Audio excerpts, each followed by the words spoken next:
Afternoon, everybody. Hello and welcome to Soul Food Book Club.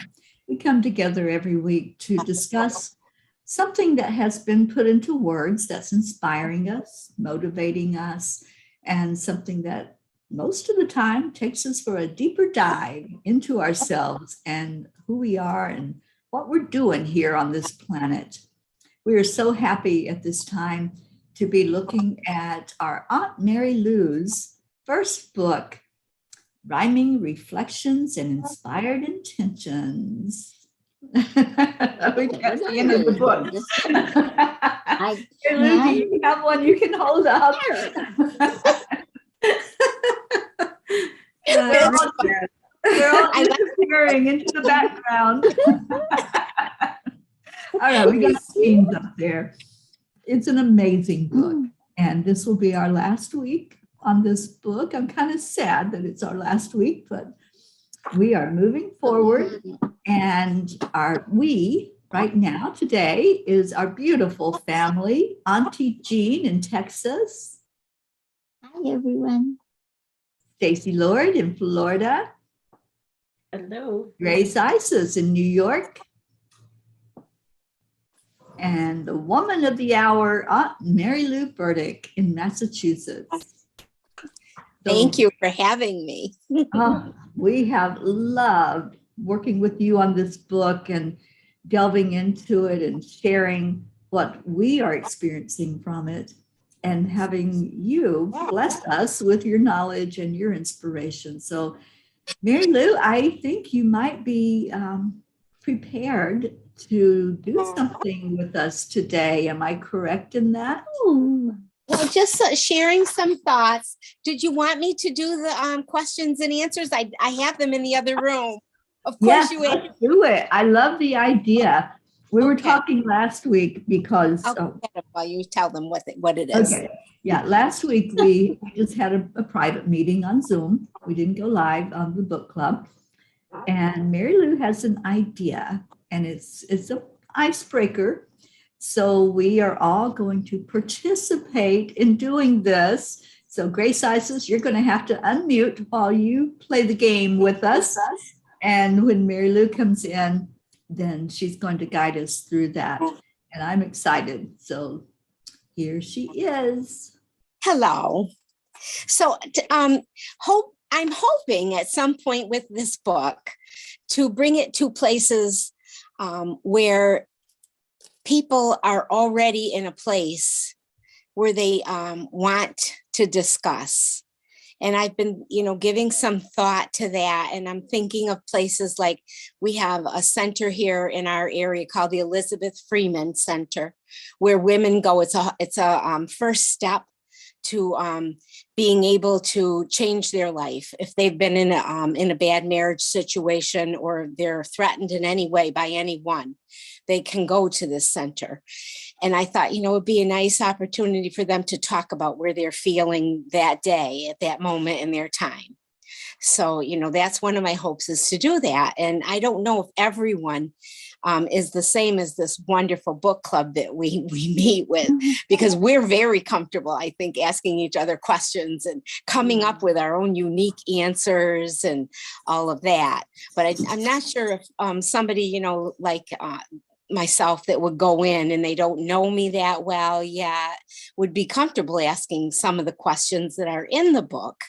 So I found this little game, and there's questions and there's answers.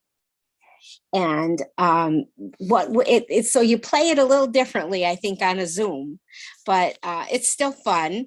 I have to kind of be more in charge of it than I would be. It would be much more interactive in a gathering setting. But the way that we did it last time was you picked a number. And we picked number 1 through 5 last time. So let's do, 5 through 10 this time. And I'll just match up the questions to the same number you choose, or you could choose another number. And that number, just choose any number. That one could be random from 1 to 24. Okay, for the answers. And so who would like to start by choosing a question and an answer? Oh, one more thing I wanted to say. You're deciding who's going to be. Stacey, you can be first. I forgot one more thing, that these question and answers are not typical. These question and answers are intended to help you think about it and to know that sometimes you get unexpected answers, and they might give you pause, or they might make you laugh, just like life. Okay, Stace. All right, so I pick whatever number I pick is the number of the question. Yes. No. First, you pick a number for the question, and then a number for the answer. Okay, and at 1 through 24, you said? Yeah. For the questions, because we already did some. Why don't you start with number 5? Okay, I was thinking 7. 7. Okay. Here's the question. Would you like to find yourself in a harem? Oh. And now I pick the answer. And now you pick, any number. 12. Okay. The answer is, it's my life's work. Well, you found something out about me today. Full disclosure. That's cute. Yes. Okay. Go ahead and pick a number, Auntie Jean. 8. 8. Okay. The question is, do you behave? Oh, this is a good one. Do you behave decently while you're drunk? Now, I have been drunk once. And how did you behave?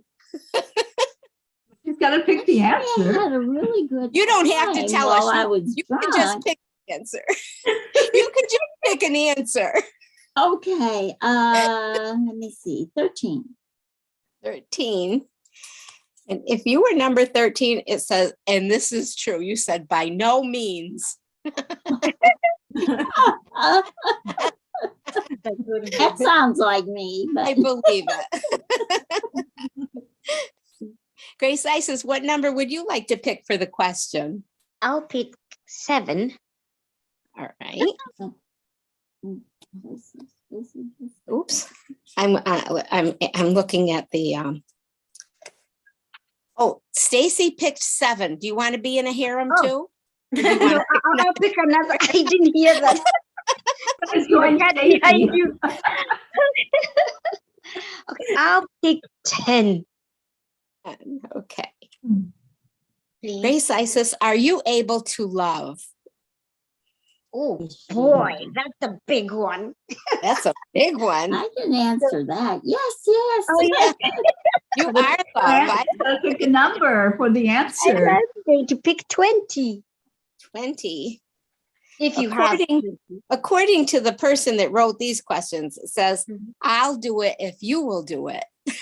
Aw. That's a good one.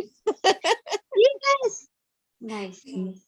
How about you, Teri? What numbers are you feeling today? Go with number 5. 5 for change. Okay. 5 question is, do you like music? Awesome. Okay, I'll go with number 24. Okay. It is quite necessary on Saturday. Yes, it is. And Sunday and Monday and Tuesday. Exactly. It's quite necessary when Auntie Jean has her drinks and I'm in my harem. A good time. And when Grace Isis is feeling the love. Yeah. If anybody in the audience want to play, we have Isabel saying hello to us. Oh, maybe Isabel would pick a question. Hi. Isabel, do you want to pick a question between, what is it, Birlu? 5 5 and 24. 5 and 24 for a question. And then pick the answer to the question with the numbers 1 through 24. And we'll see. And while she's doing it, I'll pick one. And I'll do it random, I promise. Oh, okay. So you're going to do it for her. All right, Isabel, you're in for a treat. Do you love me? Number 16. Aw. Aw. And I And I picked number 16 for the answer, and it says to while away the time. Like that. Oh, she wanted number 22. Okay, question number 22. Here you go, Isabel. Do you often visit restaurants? The answer is number 2. And the answer is, if it is cold outdoors. That makes Picnic season. I go to Yeah, right. That was fun, Mary Lou. Thank you. That was Thank you. fun. I'm thankful that I found it, on a Google search, looking for Yeah. something to help people feel comfortable, at a group gathering. Well, Mary Lou, I think we need to turn it to you. Pick a question. Okay. Need some more volume. I did pick a question. For Did she yourself? Yes, I picked a question. It was, do you love me? Oh, I thought that was for Isabel. No. Her question was, do you eat in a restaurant?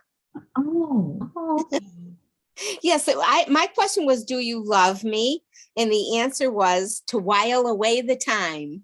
okay. Awesome. I That thought is- you were going to ask me a serious author question when you said that. No, well, Isabel had chosen question number 22, so I thought that Okay. was Okay. what you were Yeah, doing, it was but a that little was for you. it was a little disconnect because you were playing facilitator there instead of Yeah. participate. Right. It But happened. Isabel says we need to laugh, and yes, we do. Yes. Yes, Yeah. too. That's a good point too, Isabel, is that, laughter does help us feel comfortable, doesn't it? Yeah, with one another. Raises the vibration. Yes. You teach us that all the time, Teri. Mhm. I have some more exciting news. Right before we came on, I got this letter in the mail from our local library, the Berkshire, Oh, okay. and it says, "Dear Mrs. Burdick, the Berkshire Athenaeum acknowledges with many thanks the kind gift of your book, Rhyming Reflections and Inspired Intentions. We are very pleased to be able to add this to the local history collection. Most certainly, your efforts and generosity will benefit many future researchers who visit the Berkshire Athenaeum. Again, your thoughtfulness and generosity in making this available is greatly appreciated. By Lenora, Supervisor, Local History and Genealogy Department." Isn't that Love it. fascinating? Congratulations. Oh, Thank you. But you know what? Even more than, about me, it's like you had mentioned it, Teri, and one other person that I had shared the book with said, now your thoughts are out there for the world to come. And I Right. didn't think of that as an author before I started putting things down. You don't think about it in those terms until Right. someone expresses it to you.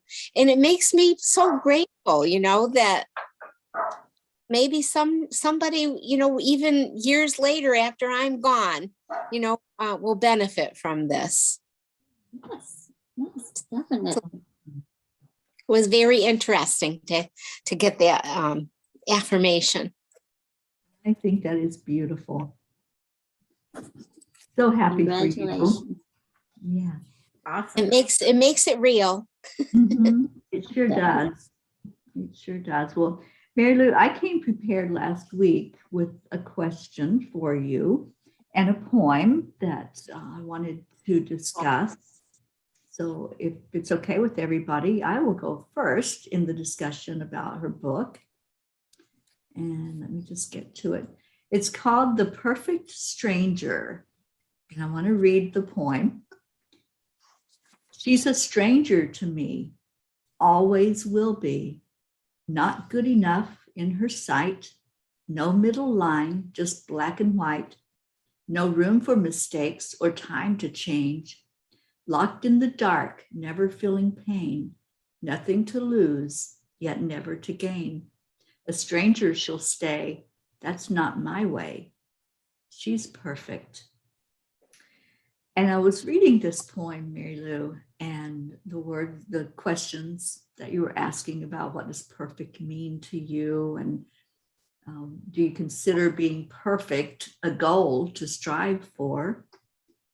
And then questions about failure, because when we start thinking about perfection, of course, the opposite of perfect, is going to be failure, because perfect is different for everybody. But when we hold that image of perfect, then, we're going to always find something that wasn't perfect about it.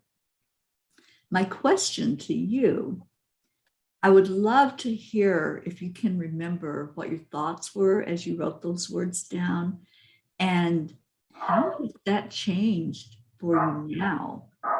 I don't know how long ago you wrote it, but has your idea of this perfect vision, has that changed over the years? Absolutely changed. In many ways, I think as a young woman, which I was probably in my early 30s or my early or late 30s, that was around my time frame of writing the majority of these. I did strive. I did care. In the book, there's another book poem, The People Pleaser, and I did strive in my life to always be better than how I perceived myself. I always wanted to improve, and I'm sure there was an element of not loving myself the way I was and accepting myself for the way I was. And I think it's just part of the journey of maturing, not to be too hard on myself with that at this stage, but I don't know if everybody has that. I know I've known people that are confident individuals from the time they're very young. And I think many times along with that confidence comes that sense that they need to be perfect, and they're not happy at all with themselves when they're not. I don't think I was ever at that degree of needing to be perfect, but I recognized within myself that if you really want to be content within yourself and peaceful within yourself, you need to accept that perfection is not it's not attainable. I don't believe in this world, because there's always room for error, and our mistakes, often our failures, often lead us along a path that we were meant to take. And so that's very acceptable to have failures. So there's a poem that I remember my sister used to love, that success is failure turned inside out. And some people relate success to perfection. And I've known people that are so beautiful, physically beautiful, and they strive to always, present 100% with the nail polish and the eyebrows shaping, how they do that. I did it too. Back in the day, we plucked our eyebrows to make them look awesome, and I always warned my two daughters, be careful with plucking, because they might not grow back in as you age. So they're lucky in this generation that they're enhancing them rather than plucking. But there's things that we do to improve ourselves. And I'm not saying that isn't a good thing. We should present every day as best we can. But I've known people that, they're already fascinatingly beautiful, and yet they're not content within themselves. They're always doing one more thing. And I think it comes from a sense of discontentment, and I think that you can get locked up in a darkness with that. You can just not talk to anybody about it, not talk to about your feelings of what's really happening inside of you. And so to me, that's a little bit what that poem was about, and how I've grown to understand. I think I was beginning to understand at that time in my life, and now I've come to a real contentment and peacefulness. And it's not to say that we shouldn't strive for perfection, because I think we always need to do the best we can every day, but to allow that intention and that desire to be the best that we can that day. That's still a good thing to do, to try to attain for it, but to know that It's okay if you don't. We're not made to be perfect. It was a religious friend of mine who's very spiritual, once said, I'm going to be perfect maybe 10 minutes after I'm dead. When I'm in heaven, when I'm in paradise, that's when we're all going to be that perfect being. We'll receive full likeness of God. In the meantime, we try. We say, I am. We say, I want to be, and we keep striving, but we're not really going to be yet. Not, and I don't believe anyway, in this world, we're not going to be. So there was the one line in there that really struck me, not good enough in her sight. And I think that all of us can relate to that at some point in this human experience. And maybe somebody still is that's listening to this, or somebody here on Zoom, not good enough. And if we go deeper and really look at that and find that, yes, we are immaculate, and we're exactly where we're supposed to be, and we're doing what we're supposed to do. So thank you for writing that poem and helping us to do more self-examination about who we are and what we are. Anybody else? I have a question. I'm loving this book, of course, it's amazing. And for somebody who wants to write a book, how did you do that? When you have a family and other things to do, did you set time aside, or was it so passionate for you that you just went with it all the time? How do you put that in order to fit in with your day-to-day life? That's the question, isn't it, Stacey? Because we are all busy. And I think an author who writes series and is considered an author by profession perhaps has a disciplined time frame. For me, those poems were written long ago, and I did it as a personal diary, really, as journaling, and a release of my emotions to help myself understand what was going on. And then when the intention and inspiration came to me through being part of this book club, I sat down and I took time to meditate, to be quiet before I even typed a word into the computer. Isn't it awesome that we type nowadays, instead of taking our pen out and writing? I tend to use my laptop to put my thoughts in place now. And that's what I did. And I found myself sometimes waking up at night. And I know people, just, have a pad and they write. But for me, I got up and I got my iPad out and I just put my thoughts down, because I think I do my best thinking when I'm not 100% occupied with my daily duties. And that's when I did a lot of them. But then sometimes in the afternoon, if there was, a football game on that my husband was watching, I just took it out and I'd revise and, rethink some of it. I honestly didn't do an awful lot of revising. I really feel like it was truly inspired when I started writing the questions. In the beginning, I struggled a little bit with how to connect the poem with what my hope was for the world with the reflections, and then I had to, again, go back to meditation and think about, this is not about me and how I'm feeling now so much as how I'd like to help someone else with the questions. So I think you might get a unique answer from anybody that wrote something, but the first most important thing is when you get that thought, just go with it and write it down. Stacey, I think you've got poetry in you. I think you should start writing them down. I might try, but I can tell that your book was made with pure love and it wasn't rushed. It's just amazing. And my granddaughter was over the weekend and I read it some of your poems to her, and she just so enjoyed it. And then I read her mine, and she said, Grandma, I love it. You need to print it out.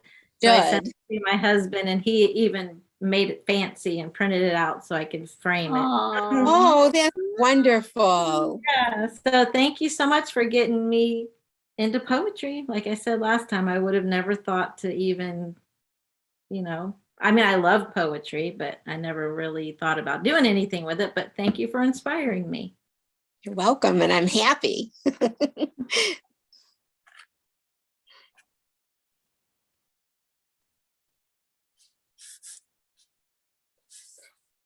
I'm going to have a suggestion. Because that's the way I am. That I've been doing when I've been studying the poems now, just for your next book, because I know there's going to be quite a few others, But I liked writing my answers and my intentions on this page that faced the poem. So I could look at the poem and write my thoughts at the same time without having to turn the page. Yes.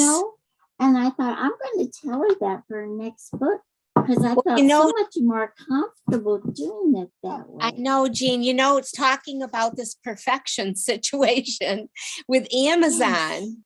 Yes. Sometimes I think that they took it upon themselves to make one change that was major. When Teri and I first did this together, the contents page that lists the poems, the reflection and intention, they were side by side. And so each poem that you looked at, the poem was there and the reflection was next to every single one. However, somehow, in the publishing, it got changed. And I was a little annoyed with it at first, but you know what? It's part of my makeup. It's part of who I am to always look for the good in something. Sure. And so I was looking through the book and I thought, well, it's okay. Like this first one, the intention that I have opened up to is the poem is the love well, and the intention is be a good listener. And the reflection was for the poem before it. And the intention was bring goodness. So I thought, well, maybe, that might work too. You could bring goodness and be a good listener. But I do understand logistically writing it. I agree with you. I was wishing that it was like that. There's a couple other things, that I noticed, like when, the comments from Teri and my niece and my friend Jerry in the back. It's the second to the last page. Well, I saw it. The doves were, when I sent it, the doves were all centered, but somehow they flew over to the left of the page. I can tell, but it's a perfect example of, I mean, I'm not going to sweat. I see. There was dove. Oh. Yeah. So, I mean, I looked at it and, actually I was at a book reading and signing this week for a classmate of mine that I went to school with. He's a great author. His name is Kevin O'Hara, and he's gone to Ireland, and he wrote 2 books on his trip to Ireland. He has relatives over there, came back from Vietnam, and he's not a military person. He's a lover. And he was traumatized. And he went over to Ireland rather. He went to Ireland and purchased a donkey from somebody and went all over Ireland in the 70s. And then he wrote a book about it. And his most recent book is Christmas Stories that have been published in our local newspaper for 30 years, every year at Christmas time. And he put a book together with them. And I just had to go to the book signing, and his books are published by a publishing company. And there's not a mistake in any of them, and I thought about that. And you know what, but my whole being is it's okay with me if there's mistakes. I mean, it's my life story in some ways, that I mess up and then I fix it and I move on, so it's okay with me that it's not perfect, and who knows, maybe the next book would be published by a publisher. I didn't really want to wait. I could have waited and I could have made the effort to try to find a publisher, but I had it in me to get this book out now was the right timing for it. So yeah, I agree with you, Jean, that it would have been better. There's always room for improvement for sure, but well, actually, you had the right idea from what you said. You had the right idea. I just was amazed at the difference it made in me being able to write on the same page. Yeah, you'll notice in some of them, it does go back to that. There's some pages have two poems on the same page. Right. And that's when it started reconnecting again, where you could write your reflection. Right. And then I had to make a choice on that level, whether to use half a page for your reflection or give you two separate pages, for each one.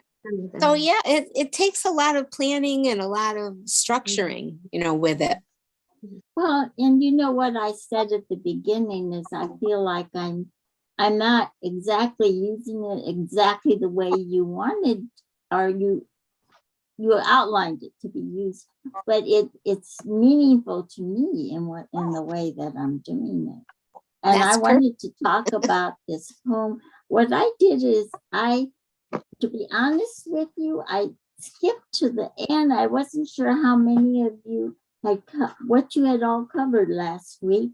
So I had gotten to a certain point, and instead of continuing there, I went ahead and went to the end because I figured that's where everyone would be right now.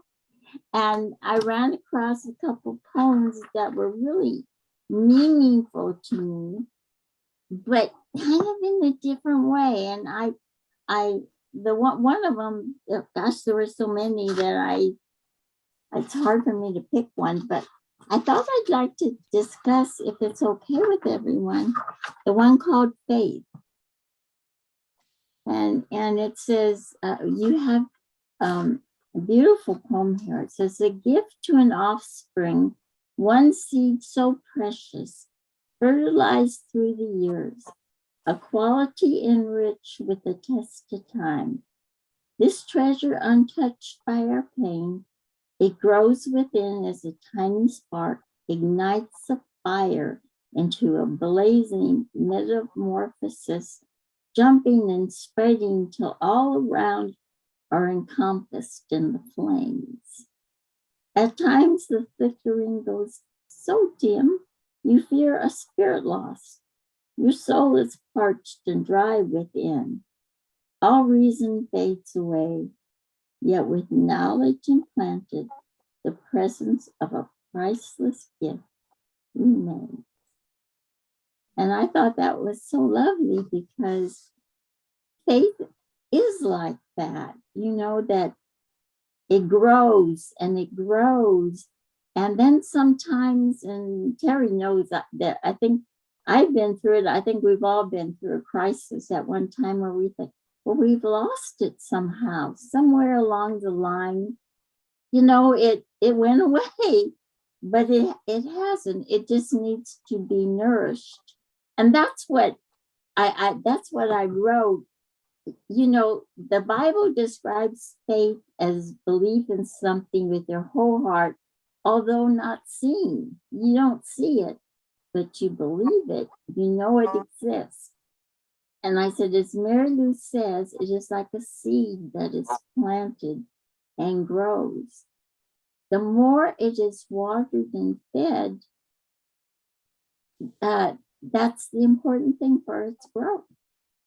The important thing, it has to be watered and fed. And how is that done? It's by taking in knowledge more and more of the divine. And that is the nourishment, that is the food that we get. when we gather together, like in this group and other groups, and we share this love and this spirit, that is like water being poured over our seed of faith that makes it grow. And sometimes if we don't meet together, if we don't continue our meetings and our education, then we start feeling that removal, that maybe we've lost the spirit because we haven't watered it in a long time. And that's what made me think of it when you talked about being dry and parched. We have to water it. And when you think about the people, the friends who we're worried about, a lot of it are the friends who haven't been coming to our meetings, haven't been coming to our classes, and they're not getting watered with the love that we have and the spirit that we have together. And I know that sounds kind of serious, but that's what it made me think of. And it made me examine my own,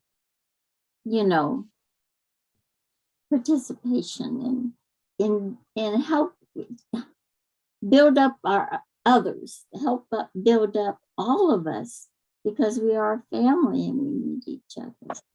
And that's what gives me the faith, is this family, this loving group of people that love each other unconditionally. And I don't know, I get carried away sometimes, but I love that. It is a seed that we have to water and keep growing. I think when I wrote the poem, I remember having a chat with my dad about faith, and he said faith is, because I have many people in my life, and some of them seem to be not needing a higher power in their life, and and they consciously. One person once told me when I was younger, I don't use religious words anymore. They consciously chose not to listen to Christian Christmas carols. They have God, anything that says God or Christ, they made a conscious choice, and it puzzled me, in people that I had been raised very much similar to, that felt that way.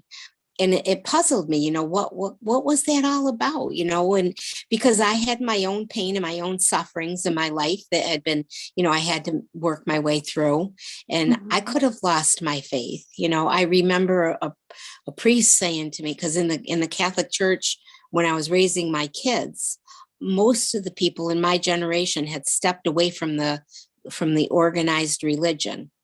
And I didn't, and I never could understand how come I didn't, what's so great about me, that I am gifted with this faith.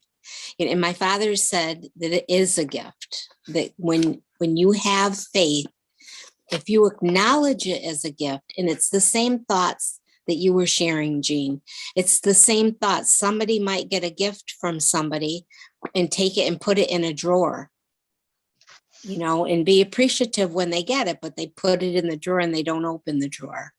And other people receive a gift and they take it and they wear it, and they keep it close to them, and so that's the same concept of what you were saying, that we need to nurture it. It's very important who we're around, and, what are the words that they choose to use, that and that will affect us. And it's, for me, it's something to be treasured, and I'm grateful for it. So Mary Lou, and thank you, Mary Lou. Thank you, Auntie Jean. Thank you, Teri. Thank you, Stacy, for being here and sharing this space. And thank you for the question, answering the question that Auntie Jean brought up. And I wanted to ask, in that same vein, when you wrote the poem of faith, was it the same circumstances or energy that trust, the poem Trust came out because trust says, I'll just jump a little bit. It says, if I gave away my temple, that special part called I, would you give back yourself, or would it make us cry? Because you mentioned, what you have went through with even keeping the faith, staying the course because of faith. And he said, if I opened up my heart for all the world to see, would you know me as I am or as you want me to be? And this is such a poignant poem because, and I feel it's very on schedule right now because a lot of us are going through these kind of ponderings because of COVID and what we're going through and the upheavals that are coming. And yes, you could put something out there and it may be conceived and understood awkwardly and differently. If I told you all my thoughts to try and set them free, would you hear the things I voice or take away my choice? It's resonating really. And it's jumped out at me because of the times that we're going through. If I share my soul with you, beginning once again, would you honor my deep need or rob me of a friend? If I gave away my temple, that special part called I, would you give back yourself or would it make us cry? And you have very interesting questions asking us, do we dare to be vulnerable, which you've done, Mary Lou. And also the fact that Teri always tells us that divine is never divine intervention, divine guidance, our purpose, our path is never out of order, is never imperfect. It's all perfect in God's eyes. So even with all these jumping arounds, when we mentioned at the back, the doves, those doves, I saw it as it's starting off with the Mary Lou, the one in the very center. And then it skipped to the side and it was introducing the different perspectives and the different reviews. And this whole book, the fact that you went with the guidance that was given through Teri to a smaller publisher, there is nothing that is out of the ordinary. This is perfect. It's perfect. It's on schedule. So we thank you for listening, stepping up, coming to the edge, and just flying. You didn't fall, you flew. So can you, sorry to go the long way, can you in a snippet tell us whether trust too is also with the faith? Was it the same? I'm sure it's hard to remember if it was in the same moments. And thank you. Yes, it wasn't the same time frame, but it wasn't the same circumstances. I don't think it had to do with my own faith in our Creator. I think it had more to do with faith in humanity and the people that we interact with. And that there's people that, you can and should trust. And there's other people in life that, you might not want to open up your heart 100% to them. When I wrote the book and I was, it was in the process of being written, I was sharing some thoughts about how I wanted to maybe help others. My hope was in asking questions might help somebody, to go a little deeper that maybe wouldn't think to do that without a group or without guidance. And one of my friends said, well, you better do it. You better do it with people that care about you, because you might not get, a good response.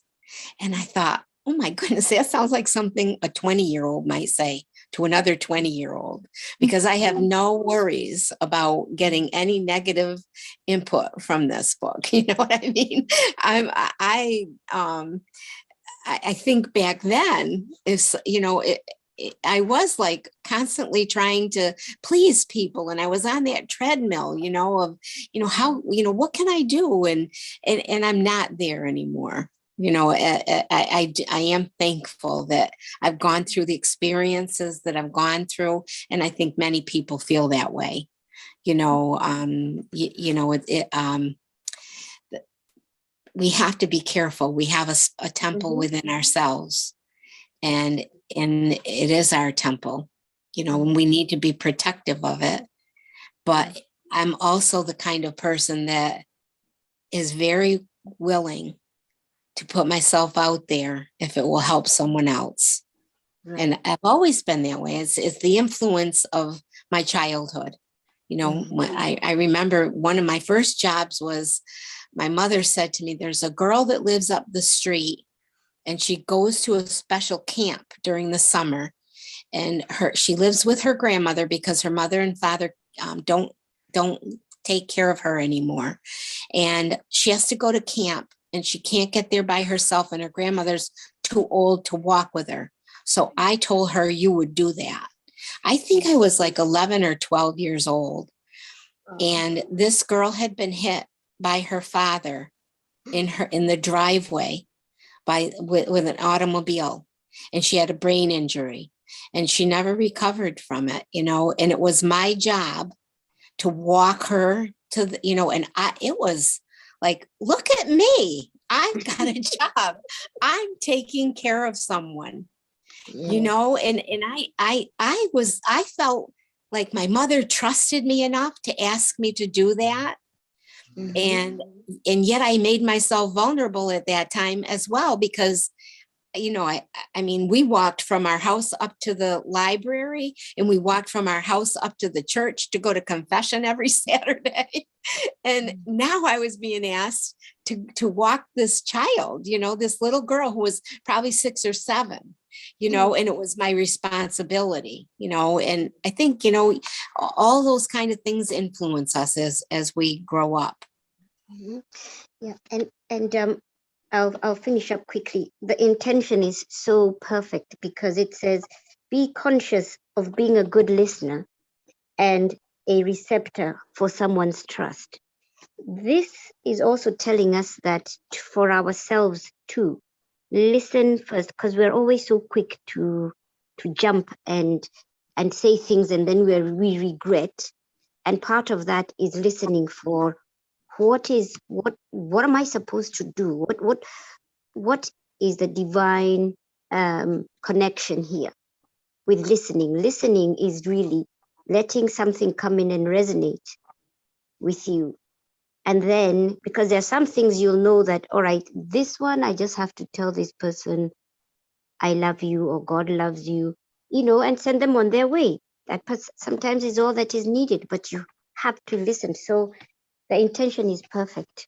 Thank you. Thank you very, very much. It's a wonderful reminder. And this book is a blessing. Each and every page, it's all perfect. Thank you. Thank you, Grace. I second that emotion. I heard it.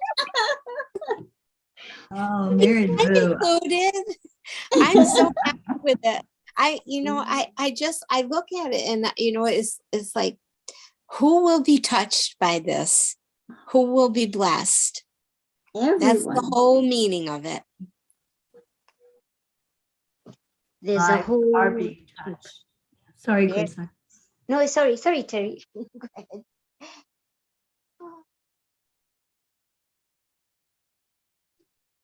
Many lives will be touched by this book, and many are already touched by your book. Absolutely. And if you all can hold up your books again, if you all in the audience listening or listening on the replay have not found this book yet, we encourage you to go to Amazon. It is called Rhyming Reflections and Inspired Intentions, Grace and Gratitude, by Mary Lou Burdick, who has shared some beautiful insights with us over the last weeks. And today has been very special with you, Mary Lou. Thank you. Thank you for being here. Thank you for doing God's work and listening and following through. I'm so proud of you. Thank So you. proud that- I'd like to invite people to look up Joyce Kilmer's poem, Trees Are Made by Fools Like Me. Poems are made by fools like me, but only God can make a tree. That's one that was my mom's favorite. We talked about my dad's favorite, and that was my mother's favorite. And it's a beautiful poem, you know, and it tells it all, right? Only God can make a tree. Well, a synchronicity there is this. Yeah, there you go. This came from the place in Maine where we did the land blessing. It's called Through the Trees. And it is a beautiful, beautiful place where they help children find their magnificence.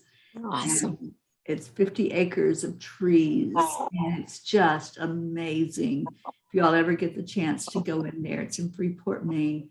And so, yeah, there was the synchronicity, Mary Lou. Of course.